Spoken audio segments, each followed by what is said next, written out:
नमस्कार। बिहार में आशीष पाठक आप सभी का स्वागत करता हूं आपके अपने परिवार परीक्षा प्लस में। तो बीपीएससी टीआरई 4 जो जनवरी में आपको एक्सपेक्टेड है कि इसका नोटिफिकेशन आ जाएगा।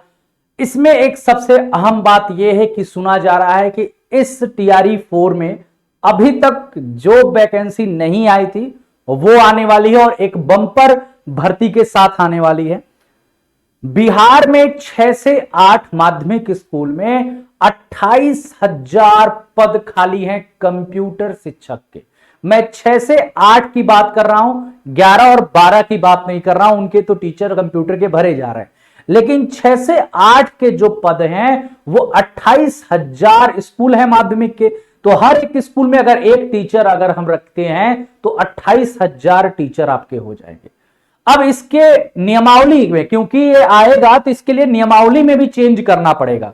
6 से 8 में इसके लिए अलग से एक आपके एलिजिबिलिटी क्राइटेरिया शामिल करनी पड़ेगी कंप्यूटर टीचर के लिए।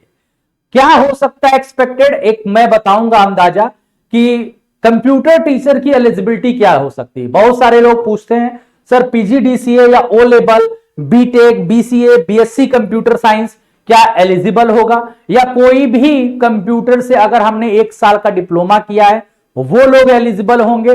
इन सभी सवालों का जवाब मिलेगा।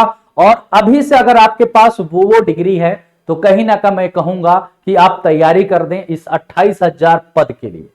ठीक है। अब ये खुद मुख्यमंत्री जी ने भी कहा था, यहां पर ध्यान दीजिएगा, कि राज्य के सभी मध्य विद्यालयों में कंप्यूटर शिक्षक होंगे तैनात। नियुक्ति नियमावली पूरी होने पर पदों के सृजन पर विभाग प्रस्ताव करेगा तैयार। राज्य में करीब 28,000 मध्य विद्यालय है संचालित। बिहार लोक सेवा आयोग माध्यम से होगी नियुक्तियां, मतलब बीपीएससी के थ्रू ही होंगी। और होने वाला समय आपका यही टीआरई। अभी तक तो 6 to 8 में कंप्यूटर टीचर नहीं देखा गया, मैथ, साइंस, हिंदी, इंग्लिश ये सब देखा गया, लेकिन कंप्यूटर टीचर नहीं देखा गया। तो एक्सपेक्टेड यही है कि टीआरई 4 में आपको कंप्यूटर टीचर की 28,000 पद मिलने वाले हैं। तो एकदम कमर कस लीजिए। यहां पर पेपर के माध्यम से भी बताया गया था, ये आपको मैं थोड़ा सा जूम करता हूं तो इसे मैं आपको पढ़ के बताता हूं, ध्यान दीजिएगा। बोला गया है राज्य के मध्य विद्यालयों में भी स्थायी रूप से कंप्यूटर शिक्षक तैनात किए जाएंगे। शिक्षा विभाग ने इसकी तैयारी भी शुरू कर दी है। इसी के तहत कंप्यूटर शिक्षकों की नियुक्ति को लेकर नियमावली बनाने में विभाग जुट गया है। विभागीय पदाधिकारी बताते हैं कि प्रारंभ से ही सरकारी स्कूल के बच्चों को भी कंप्यूटर का ज्ञान देने के लिए विभाग की ओर से यह पहल की गई है। वर्तमान में राज्य के माध्यमिक उच्च माध्यमिक विद्यालय में कक्षा 9 से 12 कंप्यूटर शिक्षक कार्यरत हैं। इसी तर्ज पर मध्य विद्यालयों में भी कंप्यूटर शिक्षकों का पदस्थापन किया जाएगा। ये लाइन कि मध्य विद्यालय मतलब 6 से 8 के में किया जाएगा। मध्य विद्यालयों में कक्षा 6 से 8 तक की पढ़ाई होती है।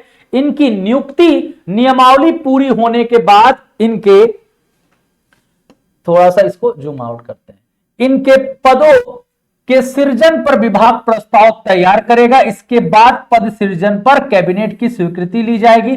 राज्य में करीब 28,000 मध्य विद्यालय हैं कि मध्य विद्यालय के लिए कंप्यूटर शिक्षकों के कितने पद सृजित किए जाएंगे इस पर अभी कोई सहमति नहीं बनी है। इन कंप्यूटर शिक्षकों की नियुक्ति भी स्थायी पदों पर करने की सहमति विभाग से में बनी है। इनकी नियुक्ति भी बिहार लोक सेवा आयोग के माध्यम से कराई जाएगी।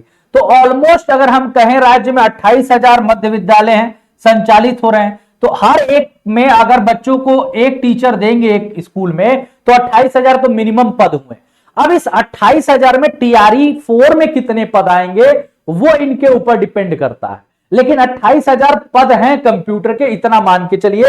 हो सकता है एक साथ करा ले, हो सकता है इसको डिवाइड करके टीआरई 4 और टीआरई 5 के लिए कराए।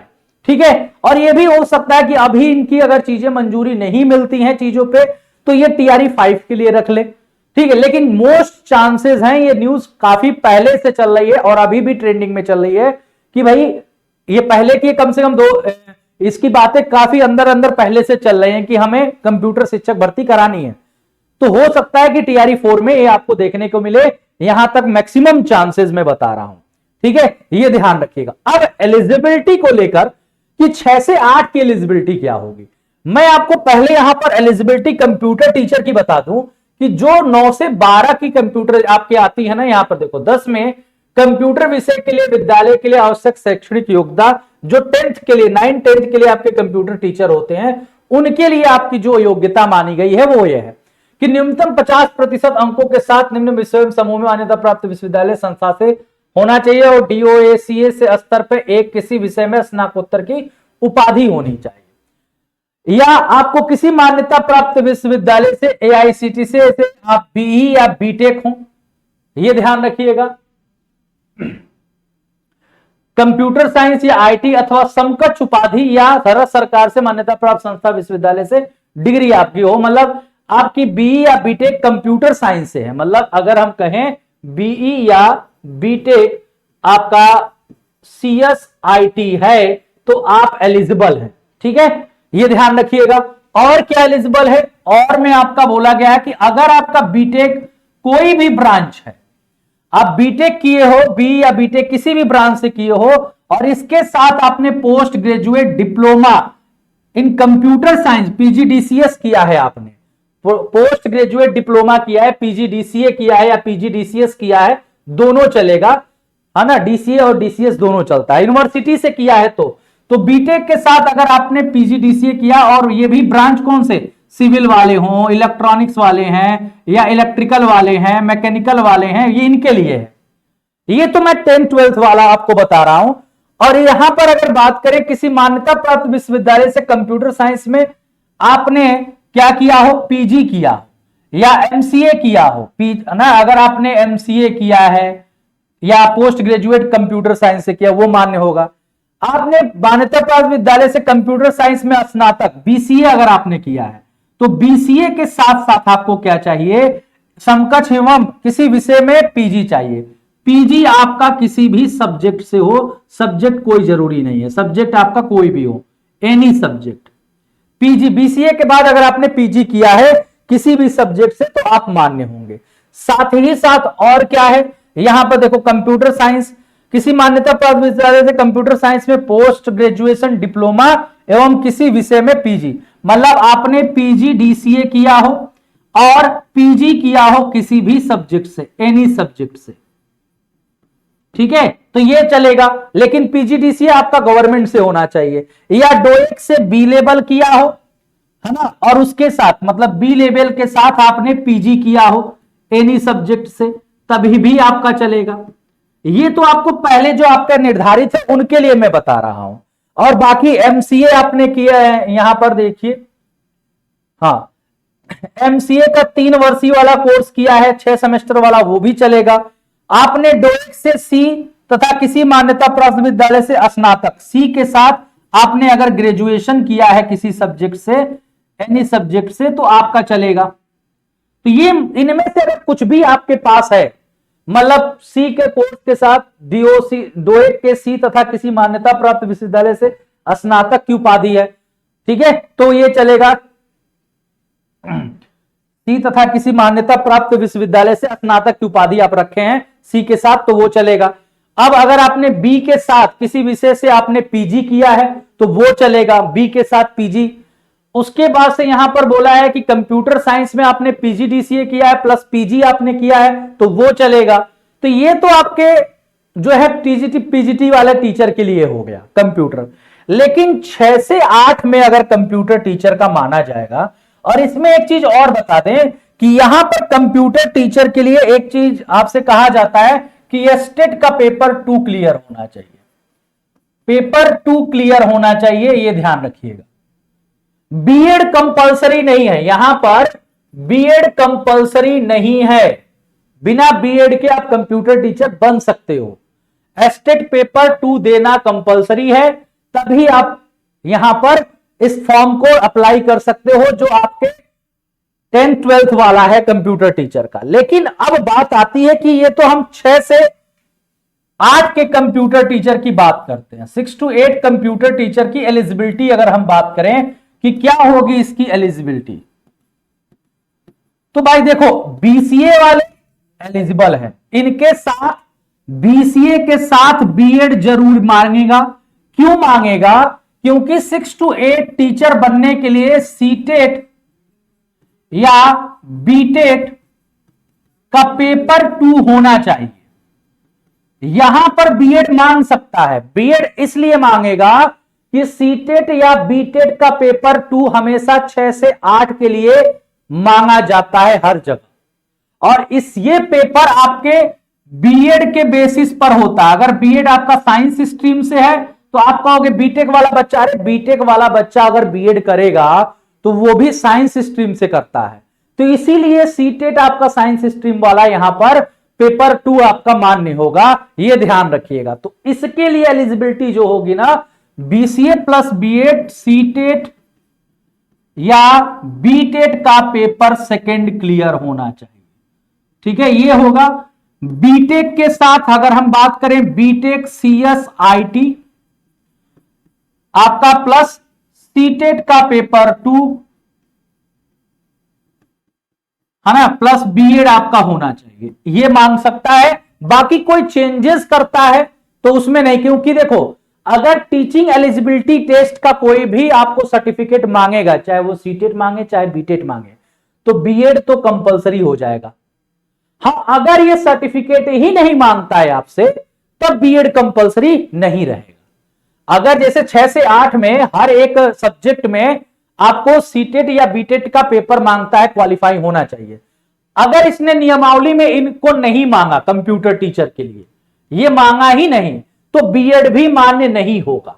मेरी बात ध्यान रखना, अगर इनमें से सीटेट या बीटेट का पेपर 2 क्वालिफाई मांगा तब आपको बीएड जरूरी हो जाए, तो ये वाले तो आपके एलिजिबल होंगे। साथ ही साथ पीजीडीसीए वाले जो होंगे, इसके साथ ग्रेजुएशन किसी भी सब्जेक्ट से, एनी सब्जेक्ट से आपके एलिजिबल माने जाएंगे, ये ध्यान रखिएगा। अब कहेंगे सब कि क्या ओ लेवल वाले भी यहां पर मान्य होंगे? देखो ओ लेवल भी 1 साल का होता है और पीजीडीसीए, तो ओ लेवल के साथ अगर आपके पास ग्रेजुएशन होगा तो भी आप मान्य होंगे एनी सब्जेक्ट से। चांस यही बन रहा है कि ये भी आपका होगा ओ लेवल वाले। अब ओ लेवल के समकक्षता कहीं भी पूरे ऑल ओवर हर स्टेट में नहीं किया गया, वो यूपी में किया गया है, तो हम ये नहीं कहेंगे कि एडीसीए या डीसीए वाले एलिजिबल होंगे, उसको हम नहीं कर सकते। ठीक है, इनका तो 100% कंफर्म, इनका 100%, इनका ये एलिजिबल होंगे। और बीटेक अदर ब्रांच है आपके पास, तो 1 ईयर का कंप्यूटर डिप्लोमा कोई आपका होना चाहिए, जैसे आपका पीजीडीसीए वाला मान्य होगा। ठीक है, या हो सकता है कि बीटेक में कंप्यूटर एज ए सब्जेक्ट आपका रहा हो 1 साल, तो उसके बेसिस पर भी हो सकता है। ये एक्सपेक्टेड मैं एक एलिजिबिलिटी बता रहा हूं 6 से 8 कंप्यूटर टीचर की। बाकी नियमावली में क्या चेंजेस होते हैं, देखिए अगर ये सीटेट और बीटेट मांगेगा तो सबके साथ बीएड जरूर मांगेगा, लेकिन कंप्यूटर टीचर में बीएड का कोई मतलब नहीं बनता है, तो उनको नियमावली में अपने कंप्यूटर टीचर से सीटेट या बीटेट पेपर हटाना पड़ेगा। तो अभी के लिए हम ये कहें कि भाई बीएड मान सकता है ना, बीएड मांग सकता है, क्योंकि टीचिंग ट्रेनिंग प्रोग्राम से आपसे मांग सकता है, हो सकता है। अगर इसको हटाएगा तो बीएड हटेगा, अगर ये रखेगा एलिजिबिलिटी टेस्ट तो ये आपको बीएड जरूरी हो जाएगा, क्योंकि सीटेट बीटेट बिना बीएड के आप दे भी नहीं सकते हो, ये पता है कि नहीं आपको। तो जाहिर सी बात है 2 ही चीज हो सकता है, इसको हटाएगा तो बीएड हट जाएगा, है ना, सिंपल सी बात है। अगर इसको रखेगा तो बीएड रहेगा, बस। ठीक, तो चांसेस मोस्ट ऑफ द यही है कि आपसे टीचिंग एलिजिबिलिटी टेस्ट इसमें ना मांगे। अब जब टीचिंग एलिजिबिलिटी टेस्ट नहीं मांगेगा तो सिंपल सा आप बीसीए किए हुए हो, चाहे बीटेक किए हुए हो, चाहे पीजीडीसीए किए हुए हो, चाहे ओ लेवल किए हुए हो, साथ में यहां ग्रेजुएशन जोड़ लेना कि भाई हमारा ग्रेजुएशन हो। ठीक है, और बीटेक अदर ब्रांच वाले भी साथ में हो सकता है कि एलिजिबल हो पीजीडीसीए के साथ। ठीक है, तो इतनी एलिजिबिलिटी हो जाएगी बिना बीएड के। तो ये एक एक्सपेक्टेड है, बाकी नियमावली में क्या चेंजेस होते हैं वो हम लोग देखेंगे। तो ये अपना तैयारी शुरू कर दीजिए। सिलेबस क्या रहेगा इसका, तो मैं सिलेबस के बारे में बता दूं कि जो भैया देखो 6 to 8 है तो कम से कम 10th लेवल तक सीबीएसई स्कूलों में जो 10th लेवल तक आपके कंप्यूटर की बुक है ना, कंप्यूटर की जो एनसीईआरटी की बुक है, सिलेबस उसी के अकॉर्डिंग रहेगा। एनसीईआरटी के अकॉर्डिंग जो कंप्यूटर की बुक आ रही है आपके 6 to 10th, उसके अकॉर्डिंग आपकी यहां पर सिलेबस होगा, ये ध्यान रखिएगा। तो जैसे आएगा तो उसके हिसाब से मैं वीडियो बनाऊंगा। अभी एक एक्सपेक्टेड मान के चलिए कि 6 से 10 तक के जो पाठ्यक्रम है, जो सिलेबस है आपका दिया गया है एनसीईआरटी के थ्रू कंप्यूटर में, उसे गो थ्रू होते जाइए।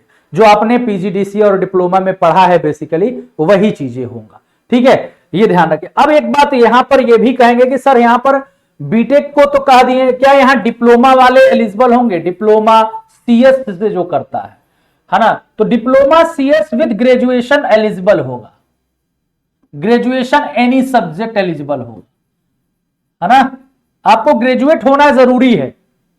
तो ये डिप्लोमा एज ए आपका बीसीए या पीजीडीसीए की तरह काम करेगा, और ग्रेजुएशन एज ए आपका टीचिंग के लिए ग्रेजुएट होना जरूरी होता है 6 से 8 के लिए, तो वो काम करेगा। तो आपको 6 से 8 में डिप्लोमा सीएस आईटी वालों को भी मौका मिलेगा, ये ध्यान रखिएगा। तो चलिए अब बाकी देखते हैं कि नियमावली में क्या होने वाला है, क्या चेंजेस होंगे, लेकिन एक्सपेक्टेड मैं ये बता रहा हूं कि यही चीजें होंगी। बाकी जो भी होगा, आपको क्या लगता है, आपने जो भी कंप्यूटर से रिलेटेड कोर्स किया है तो एक बार कमेंट में जरूर बताइएगा। हम पूरी कोशिश करेंगे कि कितने बच्चे कंप्यूटर के साथ ग्रेजुएशन किए हैं, कितने लोग बीटेक सीएस हैं, कितने लोग डिप्लोमा सीएस हैं, बीटेक अदर ब्रांच वाले हैं, BTech other branch with diploma है। तो एक बार कमेंट में जरूर करिएगा ताकि हमें अंदाजा मिल सके कि 6 से 8 में कितने कैंडिडेट हैं और आपके लिए क्या एक सही रणनीति हो सकती है। उसके लिए मैं एक अलग से वीडियो लेकर आऊंगा। तब तक के लिए तैयारी अपनी जारी रखिए, हो सकता है आपको टीआरई 4 में कुछ वैकेंसी इसको देखने को मिल सकती है। मस्त रहें, स्वस्थ रहें, जबरदस्त रहें। चैनल को सब्सक्राइब और लाइक जरूर कर दें।